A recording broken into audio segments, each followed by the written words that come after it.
Hello everybody and welcome to this playthrough for Pro and Expert Division with various wins. Before we have a closer look at all the content here in this video, make sure that you do hit the thumbs up button, also subscribe to the channel and turn on the notifications. Doing those three things doesn't cost you a dime and it helps the channel immensely.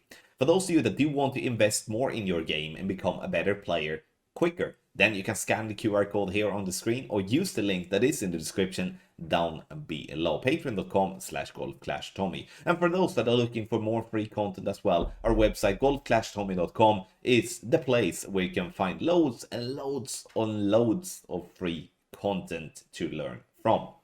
Follow the info box on the right hand side to get to the club distance adjustment, elevation adjustment, also a ball and club type I suggest you to play with. Have in mind that those are all suggestions and you don't have to follow it if you don't want to, but there's always a plan behind it. So let's go to hole number one.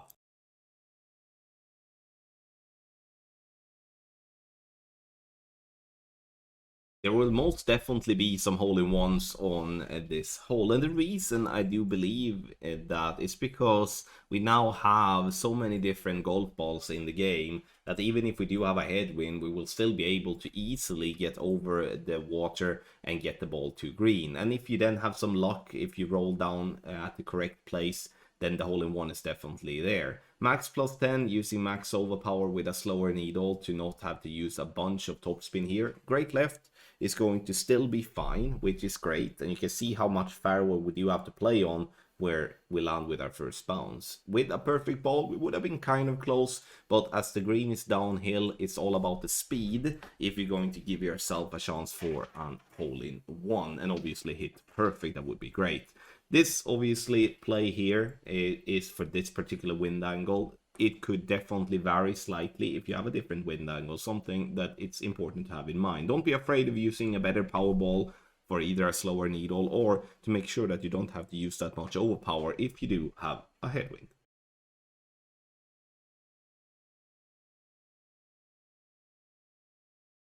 Hole number two, and here we're gonna play with our Sniper 9 Plus. And what we're gonna do is that we're gonna set up with a white ring to the left by the bunker, top of blue ring by the frame. So it's an easy setup in that way. We can also use the ball guideline as a reference if you would like that, which is centered into the bright green square. Row 6 back, 1 right. Here, if you do not have the Sniper level 9 plus to have the 6 backspin, you can set up with the Sniper and then you can swap to the Guardian once you have found the position. Adjustment is going to be max plus 20. And we do adjust, center the ball and hit perfect. What we're looking for is to have wind between 7 and 8 miles per hour as per ultimate. So we would recommend to use and switch between a wind 3 and wind 4 ball. It gets up the hill there on the right, catch the slope down to the pin, and drops dead center for a lovely hole-in-one here on hole number 2.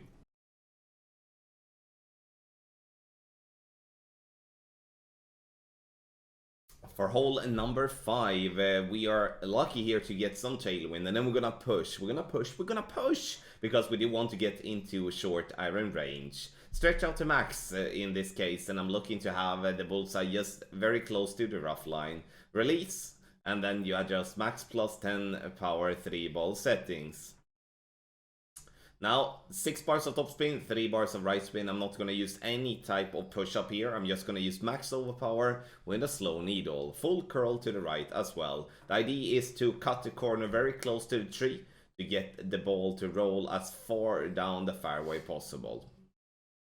And from this range here, now we're gonna position ourselves to play a short iron towards the pin. Let's say that you do have a headwind of tee, you're gonna have to bounce before the rough in the bunker and just lay up and get yourself a wood club towards the pin.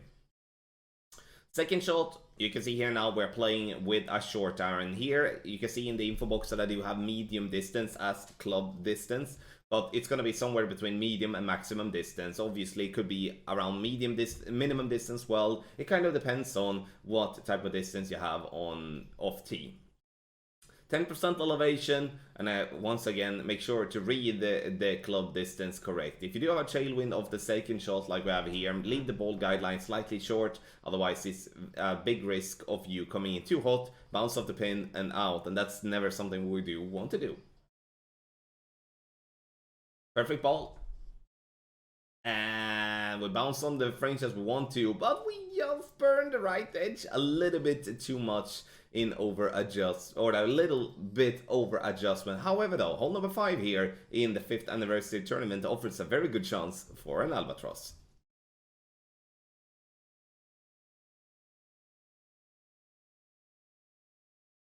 Hole number 8 is an interesting par 3, even more interesting nowadays when we do have so many different golf ball types, all from precision balls to a lot of different Win 5 balls and Win 4 balls with more side spin, etc. But this way that I'm playing here now will be the most simple and also the most consistent way of not making a mistake, because obviously you have the skinny rough bumps, you have backspin boost shots you can do on green, etc. Aiming at the top of +0 and with yellow rain by the rough line with some spins, mid +10, which is 1-1, using some overpower there as well in the end to compensate for the headwind. And the reason I do compensate with that instead of adjusting more is because I'm adjusting very close to the backsline. Coming into the green, getting just right of the pin, which is unfortunate. Obviously we wanted to drop, but we're getting ourselves a safe birdie in the end.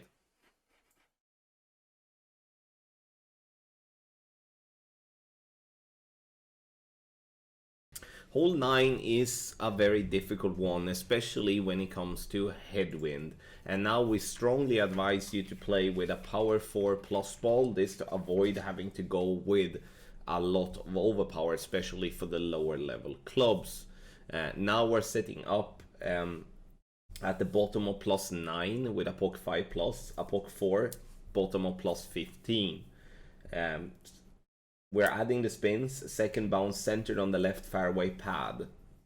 A POC 5 plus adjusts max +10 P4, a POC 4 plays max +15 minus 0.1. One ring plus whatever we adjust into, so if you don't adjust into overpower, we use one ring. And then we get down the fairway, looking to be somewhere between 370 and 380 yards. So it's mainly the drive where we do need some power. The second shot, we do have a lot of room, and therefore we are continuing playing with our sniper. We're going to, in this case, use our landing position plus yardage here as our reference. You can see here that we're using 2.5 backspin and 2 left spin.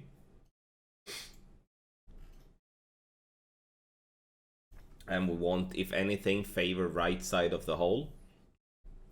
Adjust is gonna be 20% elevation with 68% slider from +3 and 4 with sniper 10, which is the same as +5 and 6 for sniper 9. Just before circle drop and plus whatever we adjust into, if anything, it's gonna be mainly nothing, but if we get to adjust into OP, we need to obviously use that as well. Very difficult par 5 here with headwind. Play with any power 4 plus ball, side spin 2 plus, wind 3 plus, so there is loads of balls to choose between, but difficult one nonetheless.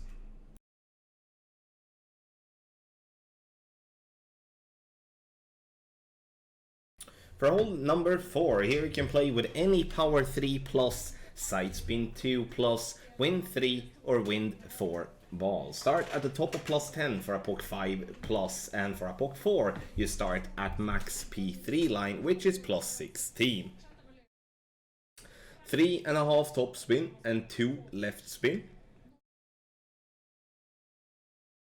Finding the position with the ball guideline as shown. And now either you push the rings or you zoom out so you get a clear view for the adjustment. So adjust max +10 P3. So even if you play with a P4 or P5 ball, you are adjusting with P3 numbers all the way through. Center the ball and hit perfect. bounce on the fairway, and rolls nicely straight down the fairway up to approximately 350 to 360 yards.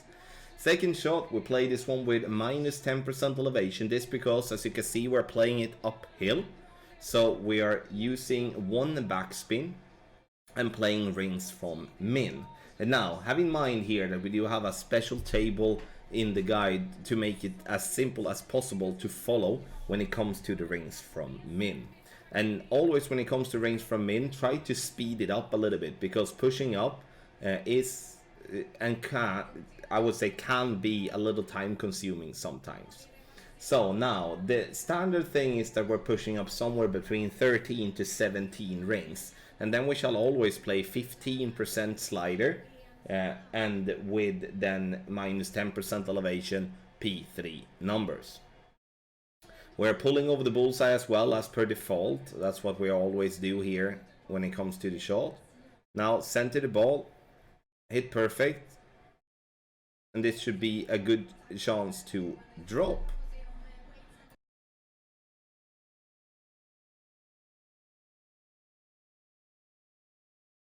Hole number 7, we are playing from the min line here when we do have a headwind and a crosswind. I would recommend to actually go for a rough bump if you do have a tailwind. Otherwise, it's going to be very difficult as you will most likely be in between clubs.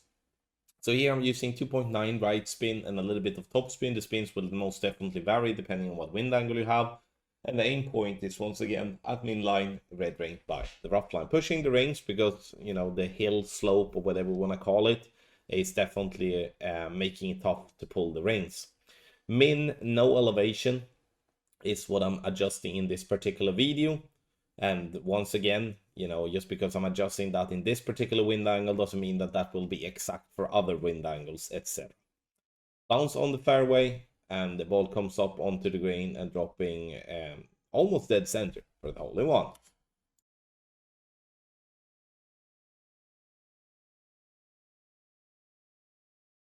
If we do have a tailwind on hole number 1, we are going to send it and get ourselves to green. That could also be done if we do have a straight crosswind, but what complicates it is that when we do have a headwind, then we're going to have to lay up on the right hand side, playing an NMT with a P2 ball, adding spins, adjustment max plus 10 P3.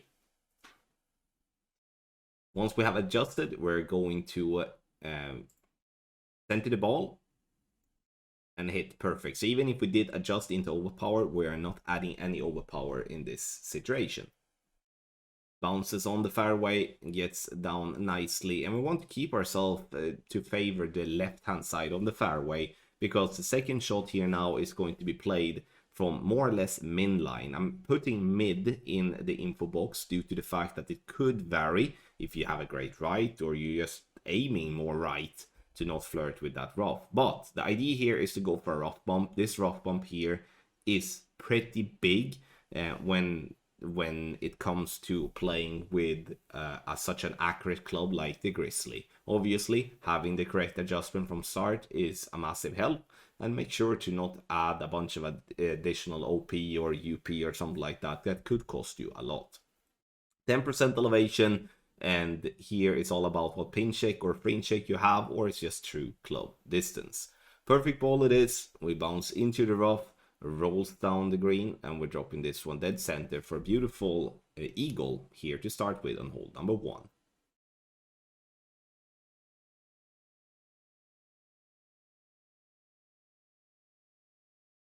Hole number 9, generally pretty boring, where we do lay up on the left and then play ourselves down towards the green. But if there is a tailwind, you can push and get yourself into wedge range. And as we do have tailwind only for the California Ultimate Tournament, I wanted to display this type of play, which once again gonna have to be used some practice for this, trying to obviously perfect it. Now I'm just pinging a ball, being a little bit lucky.